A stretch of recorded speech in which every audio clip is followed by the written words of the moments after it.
Hello friends, நம்ம சேனல்ல இதுவரைக்கும் நிறைய தன்னம்பிக்கை கதைகளை கேட்டிருப்போம். இன்னைக்கு கொஞ்சம் வித்தியாசமா 2 காட்சிகளை பார்ப்போம். கவனமா கேளுங்க. Scene number 1. ஒரு அழகான பிரீமியமான ரெஸ்டாரண்ட். அப்போ அங்க கேண்டில் லைட் டின்னர் நடந்துட்டு இருந்தது. அந்த இடமே ரொம்ப அழகா டெக்கரேட் பண்ணியிருந்தாங்க. அந்த ரெஸ்டாரண்ட்ல விண்டோஸ்க்கு யூஸ் பண்ணியிருந்த கர்டைன்ஸும் டேபிள் கிளாத்தும் சில்க்லையும் சாட்டின்லையும் இருந்தது. ஒவ்வொரு டேபிள் மேலேயும் கேண்டில்ஸை அழகா அரேஞ்ச் பண்ணியிருந்தாங்க. நிறைய பேர் அங்க உட்காந்து சாப்பிட்டுட்டு இருந்தாங்க. அந்த இடத்துல ஒரு டேபிள்ல ஒரு லேடி உட்காந்துருந்தாங்க. அவங்க பார்க்கறதுக்கே ரொம்ப ரிச்சா எலகண்டா இருந்தாங்க. அவங்க சாப்பிட்டுட்டு இருக்கும்போது அவங்க கையில எங்கிருந்தோ பறந்து வந்து ஒரு கரப்பாம்பூச்சி உட்கார்ந்தது. அவ்வளவுதான். அதை பார்த்த உடனே அந்த லேடி சத்தம் போட ஆரம்பிச்சிட்டாங்க. பயத்துல எந்திரிச்சு அந்த கரப்பாம்பூச்சிய விரட்ட பார்த்தாங்க. அந்த பதட்டத்துல டேபிள் கிளாத்தை கொஞ்சமா இழுத்துட்டாங்க. டேபிள் மேல இருந்த கேண்டில் கீழே விழுந்து டேபிள் கிளாத் அப்படியே நெருப்பு பிடிச்சிடுச்சு. அந்த லேடி இன்னும் பயத்துல அதிகமா கத்தி அந்த நெருப்பை அணைக்கிறதுக்காக டேபிள் கிளாத்தை எடுத்தாங்க.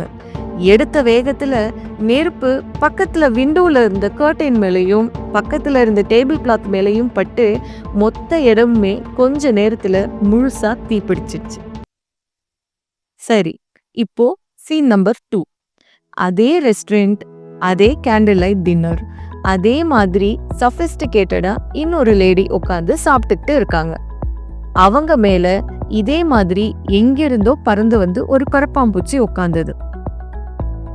அவங்க என்ன செஞ்சாங்கன்னா, பதட்டப்படாம அங்க இருந்த டிஷ்யூ பேப்பரை எடுத்து அந்த கரப்பாம்பூச்சி மேல வச்சு அதை அப்படியே க்ளோஸ் பண்ணிட்டாங்க. மெதுவா எழுந்திருச்சு போய் விண்டோவை திறந்து டிஷ்யூ பேப்பர்ல கரப்பாம்பூச்சியை எடுத்து அதை வெளியே விட்டுட்டாங்க. அங்க என்ன நடந்ததுன்னு யாருக்குமே தெரியாது. அந்த லேடியும் எந்த டென்ஷனும் இல்லாம திரும்ப வாஷ் பேசினுக்கு போய் கை கழுவிட்டு வந்து அவங்களுடைய டின்னரை என்ஜாய் பண்ணி சாப்பிட ஆரம்பிச்சிட்டாங்க. 2 சீனையும் கவனமா கேட்டீங்கல்ல? இப்ப சொல்லுங்க, இந்த 2 பேர்ல நீங்க யாரா இருக்கீங்க? ஒரு சின்ன விஷயத்துக்கும் பெரிய அளவுல ரியாக்ட் பண்ணி உங்க பிரச்சனையை அதிகப்படுத்துவீங்களா? இல்ல பிரச்சனை எப்படிப்பட்டதா இருந்தாலும் பொறுமையாவும் நிதானமாவும் ஹேண்டில் பண்ணி அந்த பிரச்சனையிலிருந்து அழகா வெளியே வருவீங்களா? உங்க வாழ்க்கையில என்ன சூழ்நிலை வருது அப்படிங்கிறது முக்கியம் இல்ல. அந்த சூழ்நிலைக்கு நீங்க எப்படி ரியாக்ட் பண்றீங்க அப்படிங்கிறது தான் ரொம்பவும் முக்கியமான விஷயம். உங்க லைஃப்ல வர ஒரு சின்ன பிரச்சனைக்கும் நீங்க ஓவர் ரியாக்ட் பண்ணி அந்த பிரச்சனையே ரொம்ப பெருசா காம்ப்ளிகேட்டடா ஆக்கிட முடியும்.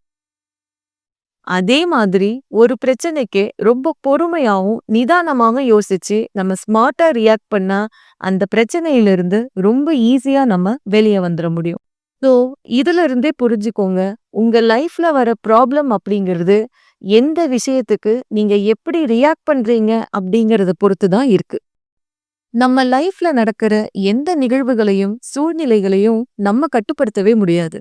ஆனா அதுக்கு எப்படி நம்ம ரியாக்ட் பண்றோம் அப்படிங்கிறது நம்ம கையில தானே இருக்கு.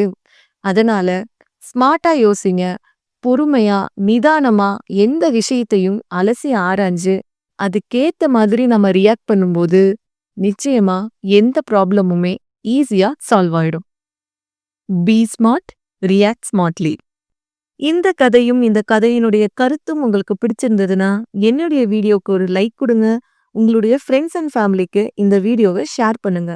மறக்காம என்னுடைய சேனல் டெய்லி மோட்டிவேஷன் தமிழுக்கு சப்ஸ்கிரைப் பண்ணுங்க. Thank you so much.